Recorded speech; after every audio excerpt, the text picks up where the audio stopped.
Good afternoon, everybody. Today we are going to complete our remaining part of the poem Stopping by the Woods on a Snowy Evening. In the last lecture, we have completed the 3 stanzas. Now we are going to complete the last stanza and also the English workshop of our poem. So let us start our poem. बघा विद्यार्थ्यांनो, मागच्या लेक्चरमध्ये आपण stopping by the woods on a snowy evening he Robert Frost यांची जी poem आहे त्या पोयमचा आपण अभ्यास केलेला होता. त्यातील 3 स्टांजाज आपण शिकलेलो आहोत. या स्टांजाची समरी मी तुम्हाला थोडक्यात सांगते. पहिल्या स्टांजामध्ये कवी जंगलातून प्रवास करत असतो आणि प्रवास करत असताना त्या ठिकाणी कवीला थांबण्याची इच्छा होते. मग कवीच्या मनात प्रश्न पडतो की या जंगलाचा मालक मला प्रश्न विचारणार की बाबा तुम्ही तर कशासाठी थांबलेला आहे. मग कवीला लक्षात येतं की अरे हा जंगलाचा मालक तर कुठे राहतो, शहरात राहतो किंवा गावात राहतो. मग आपल्याला या ठिकाणी थांबायला काही अडचण नाही आहे. त्यानंतर मग दुसऱ्या स्टांजामध्ये कवीचं वागणं हे कवीच्या घोड्याला जरासं विचित्र वाटतं. आणि ते विचित्रपणा का विचित्र वाटतंय, कारण संध्याकाळची वेळ आहे, बर्फ पडत आहे आणि अशा या थंड वातावरणामध्ये त्या ठिकाणी निवाऱ्याची किंवा राहण्यासाठी कुठल्याही प्रकारची सोय नाही आहे. आणि शेवटच्या किंवा तिसऱ्या स्टांजामध्ये आपण बघितलेलं होतं आपलं हे विचित्र वागणं, कवीचं जे विचित्र वागणं आहे ते इंडिकेट करण्यासाठी घोडा काय करत आहे, त्याचा लगाम हलवत आहे, त्यातून आवाज क्रिएट होत आहे आणि त्याचबरोबर पडणारा बर्फ आणि वाहणारे वारे किंवा झुंजणारे वारे यामुळे आवाज होत आहे. तळ्याचं पाणी हे बर्फ झालेलं आहे आणि असे थंडगार वातावरण आहे. वर्षाची ती अतिशय थंड अशी संध्याकाळ आहे. चला तर मग आपल्या नेक्स्ट स्टांजा बघायचा आपल्याला. The woods are lovely, dark and deep, but I have promises to keep, and miles to go before I sleep, and miles to go before I sleep. काय सांगितले बघा कवीने, woods are lovely, dark and deep. Woods म्हणजे काय, जंगल. जंगल कसे आहेत, lovely आहेत, dark आहेत, डीप आहेत. All this threes are adjectives to describe the beauty of the jungle. काय सांगितलंय बघा, वुड्स आर लवली, जंगल कसं आहे, सुंदर आहे, डार्क आहे, घनदाट आहे आणि डीप म्हणजे काय, खोल सुद्धा आहे. म्हणजे अथांग असं जंगल पसरलेलं आहे, हिरवं हिरवं घार असं सुंदर जंगल आहे. But I have promises to keep. आणि हे सुंदर असं जंगल कवीच्या मनाला मोहिनी घालत आहे की या ठिकाणी बाबा तू थांब, थोडा वेळ निसर्गाचं सौंदर्याचा आस्वाद घे, असं कवीचं एक मन कवीला सांगत आहे की बाबा या ठिकाणी थोडा वेळ तू थांब. आता या ठिकाणी बघा स्नोवी इव्हिनिंग हे कशाचं इंडिकेट करत आहे, तर ते ओल्ड एज. स्नोवी इव्हिनिंग काय सांगत आहे, ओल्ड एज इंडिकेट करत आहे. आणि स्पीकर्स जर्नी, आता या ठिकाणी कवीचा जो प्रवास चाललेला आहे तो काय आहे, लाईफ आहे. कवीचा प्रवास जंगलामधून प्रवास करून पुढे जाणे हे काय आहे, तर सिंबॉलिक आहे. ही काय आपले आयुष्य आहे. आपलं आयुष्य ज्याप्रमाणे आपण न थांबता अखंडपणे चालूच असतं त्याप्रमाणे कवीचा जो प्रवास आहे तो सिंबॉलिक आहे. तो इंडिकेट काय करतो आपल्याला, तर त्या आयुष्याला इंडिकेट करतं. आणि स्नोवी इव्हिनिंग काय सांगत आहे, तर स्नोवी इव्हिनिंग इंडिकेट करत आहे ओल्ड एज. आणि त्याचबरोबर बघा लवली डीप डार्क वुड्स काय करत आहे, एव्हर लास्टिंग पीस. आता लवली डार्क डीप वुड्स हे काय इंडिकेट करत आहे, एव्हर लास्टिंग पीस. आता या ठिकाणी मी तुम्हाला सुरुवातीला सांगितलं होतं की ही पोयम ही सिंबॉलिक आहे, म्हणजे समजायला अतिशय सोपी आहे, पण या ठिकाणी गुड असा मिनिंग या पोयम मध्ये आहे, अर्थ आहे. मग या ठिकाणी लवली डार्क अँड डीप हे वर्ड्स या ठिकाणी आपल्याला समजायला अतिशय सोपे वाटत आहेत, परंतु यामध्ये अतिशय मतितार्थ किंवा गुड मिनिंग आहे. तर ते एव्हर लास्टिंग पीस म्हणजे काय, बघा एव्हर लास्टिंग पीस म्हणजे काय, शांतता अशी. आता शेवटची शांतता आपल्याला म्हणजे शांतता कधी लाभते माणसाला, मरणानंतरच शांतता लाभत असते. पण या ठिकाणी एव्हर लास्टिंग पीस म्हणजे काय, आपल्याला डेथ म्हणून इंडिकेट करायचंय का कवीला या ठिकाणी, नाही, तर माणसाला मिळणारी शांतता. आता ती शांतता माणसाला कोणत्या माध्यमातून मिळवायची असते किंवा घ्यायची असते ज्याचं त्याच्यावर डिपेंड करतं. But I have promises to keep. आता प्रॉमिसेस परत आपल्याला या ठिकाणी काय इंडिकेट करत आहे, तर प्रॉमिसेस काय म्हणजे इमॅजिन. या ठिकाणी कवीने कुठली इमॅजिनी वापरलेली प्रॉमिसेस साठी, तर ड्युटीज अँड रिस्पॉन्सिबिलिटीज. प्रॉमिसेस काय इंडिकेट करत आहे, तर कवीची असलेली ड्युटीज आणि रिस्पॉन्सिबिलिटीज इंडिकेट करत आहे. Promises to keep and miles to go before I sleep. Sleep म्हणजे डेथ. या ठिकाणी स्लीप काय इंडिकेट करत आहे, तर डेथ इंडिकेट करत आहे. And miles to go before I sleep, and miles to go before I sleep. परत एकदा सांगते बघा, ही पोएम सिम्बॉलिक आहे, समजायला आपल्याला अतिशय सोपी आणि सहज वाटत आहे, पण या ठिकाणी त्यामध्ये गहन असा मिनिंग आहे. आता पहिला जो शब्द आहे द स्पीकर्स जर्नी किंवा पोएमची जी स्टांजाची स्टार्टिंग आहे ती काय आहे, स्पीकर्स जर्नी म्हणजे कवीचा असलेला प्रवास. तो सिम्बॉलिकली काय इंडिकेट करतो, तर आयुष्य इंडिकेट करत आहे. त्याचबरोबर सेकंड स्टांजामध्ये स्नोवी इव्हिनिंग सांगितलेलं आहे, तर स्नोवी इव्हिनिंग म्हणजे काय, मग old age of our life. आता लास्ट स्टांजामध्ये काय सांगितले बघा, woods are lovely dark and deep. Woods कशा आहेत, लवली आहेत, डार्क आहेत आणि डीप आहेत. आता lovely, dark and deep indicates the ever lasting peace. And again promises indicates the duties and responsibilities of the human being. Snowy evening indicate old age. Promises indicate duties and responsibilities and also sleep. And miles to go before I sleep. म्हणजे मला झोपण्यापूर्वी खूप लांब अंतर जायचं आहे. मग या ठिकाणी आपण सरळ सरळ अर्थ काय घेणार, कवीला आराम करायचा आहे, विश्राम करण्यापूर्वी कवीला आपला प्रवास पूर्ण करायचा आहे असा या ठिकाणी आपण अर्थ घेतो. परंतु मेटाफोरिकली किंवा या ठिकाणी जी इमॅजिनेशन कवीने वापरलेली आहे, सिम्बॉलिक इमॅजिनेशन वापरलेली आहे, त्या दृष्टीने या ठिकाणी स्लीप म्हणजे काय, अंतिम अशी झोप म्हणजे डेथ इंडिकेट करायचं आहे. म्हणजेच मग कवीला काय सांगायचं आहे, आयुष्य हे अतिशय सुंदर आहे. आयुष्यामध्ये अनेक असे गोष्टी असतात की जे माणसाला आकर्षित करत असतात, परंतु हे जे अडथळे आहेत, ते सुंदर सुंदर असे जे अडथळे आहेत, ते अडथळे आपल्याला पार करायचे आहेत. स्नोवी इव्हिनिंग म्हणजे आपल्या आयुष्याची संध्याकाळ येण्यापूर्वी आपल्याला काय करायचं आहे, आपल्या ड्युटीज आणि रिस्पॉन्सिबिलिटीज आपल्याला कंप्लीट करायच्या आहेत. जरी आपल्याला वाटतं की आपल्याला एव्हर लास्टिंग पीस लाभली पाहिजे, परंतु ही एव्हर लास्टिंग पीस माणसाला फक्त मृत्यूनंतर लाभत असते आणि मृत्यू येण्यापूर्वी आपल्याला आपले ड्युटीज आणि रिस्पॉन्सिबिलिटीज कंप्लीट करायच्या आहेत, असा हा गुड मिनिंग कवीला या ठिकाणी इंडिकेट करायचा आहे. चला लाईन बाय लाईन बघूया. The woods are lovely dark and deep, but I have promises to keep, and miles to go before I sleep, and miles to go before I sleep. बघा, the woods are dark, lovely and deep. Woods कसा आहे, सुंदर आहे, dark आहे आणि deep आहे. I have promises to keep, परंतु मला काय करायचे, माझी वचनपूर्ती करायची आहे. माझे जी कर्तव्य आहेत, मी किंवा लोकांना जी वचन दिलेली आहे ती वचन मला पूर्ण करायची आहे. And miles to go before I sleep, आणि मला मृत्यू येण्यापूर्वी किंवा मला झोप येण्यापूर्वी, या ठिकाणी सरळ सरळ अर्थ स्लीप म्हणजे काय, झोप घेणे, पण या ठिकाणी आपल्याला तसा अर्थ न घेता मला आयुष्यातून मृत्यू येण्यापूर्वी, ह्या आयुष्यातून जाण्यापूर्वी मला माझे कर्तव्य आणि ड्युटीज किंवा रिस्पॉन्सिबिलिटीज फुलफिल करायची आहे.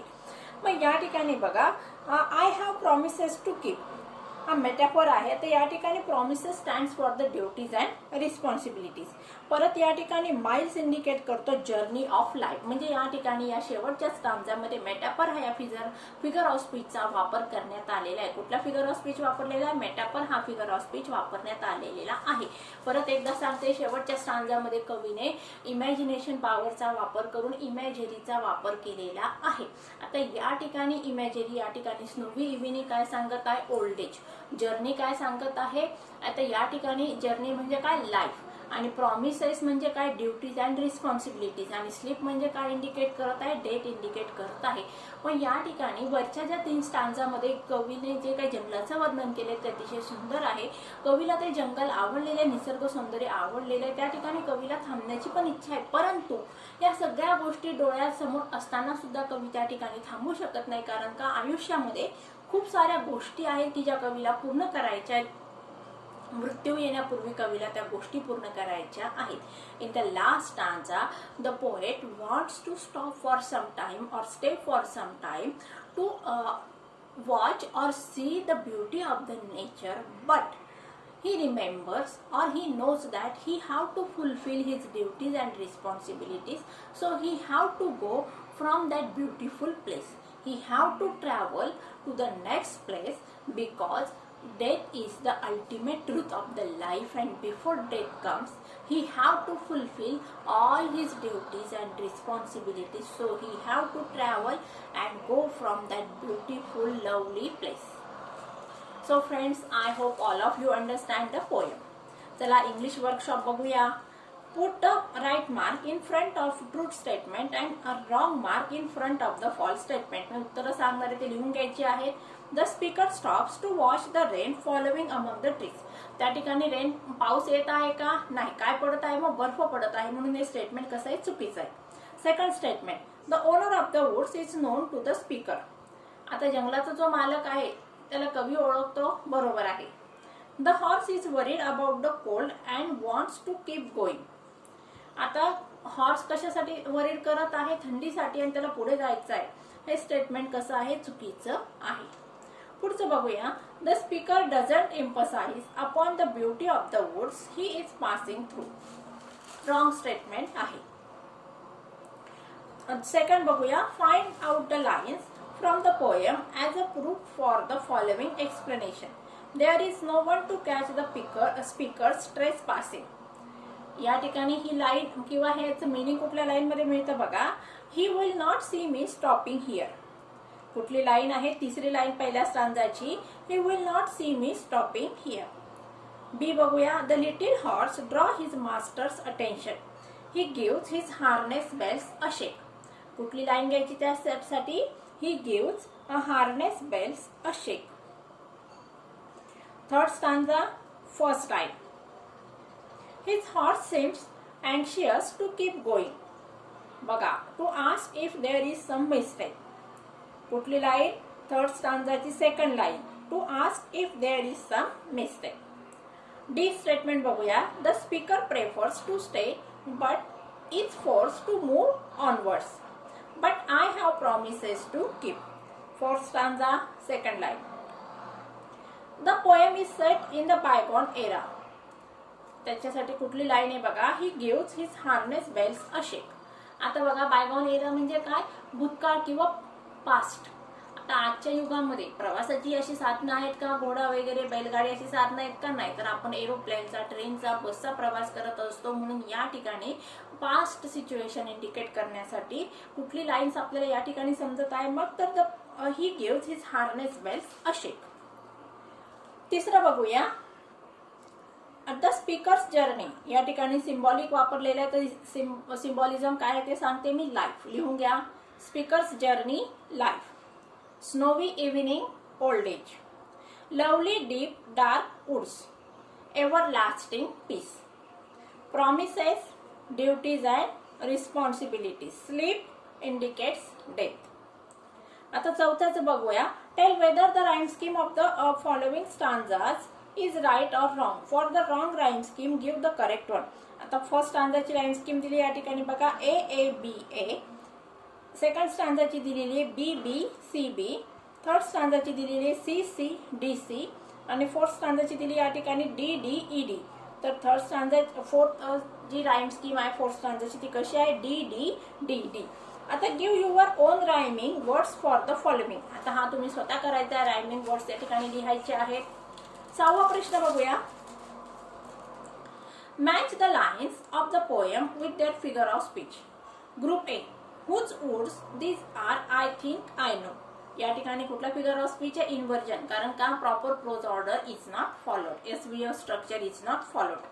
सेकंड बघूया. The woods are lovely dark and deep.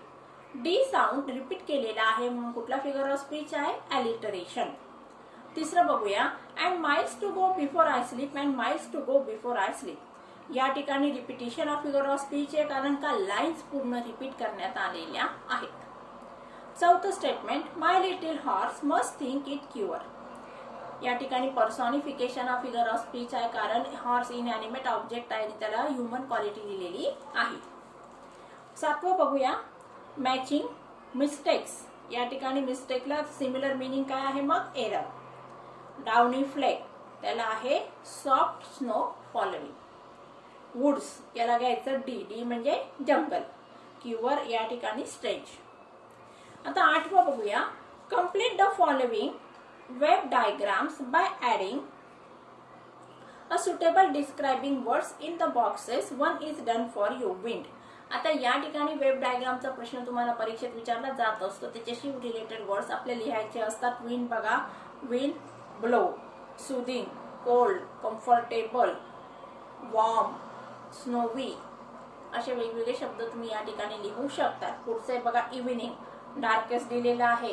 Silent, cold evening, early evening, beautiful evening, pleasant evening, warm evening असे वेगवेगळे शब्द तुम्ही लिहू शकतात. आता या ठिकाणी बघा, pick out the lines from the poem that contains imagery. आता इमॅजरीची मी तुम्हाला इमॅजरी कुठं वापरलेली ते सांगितलेले आहेत, मग त्याच्याशी रिलेटेड लाईन्स तुम्ही या ठिकाणी लिहून घ्यायच्या आहेत. आणि 10वा जो प्रश्न आहे, prepare a set of questions to interview, हा आपण या ठिकाणी ज्यावेळेस रायटिंग स्किलचं घेऊ त्यावेळेस हा प्रश्न बघायचा आहे. अशा प्रकारे विद्यार्थ्यांनो आज आपण stopping by a woods on a snowy evening ही पोएम कंप्लीट केलेली आहे. या पोएमचं मीनिंग आणि वर्कशॉप आपण कंप्लीट केलेलं आहे.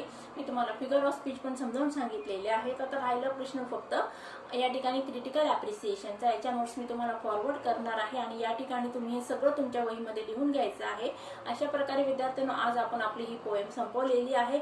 मला वाटतं तुम्हाला ही पोएम समजलीच असणार. आता पुढच्या लेक्चरला आपल्याला नवीन लेसन सुरू करायचं आहे. So friends, take care and good bye.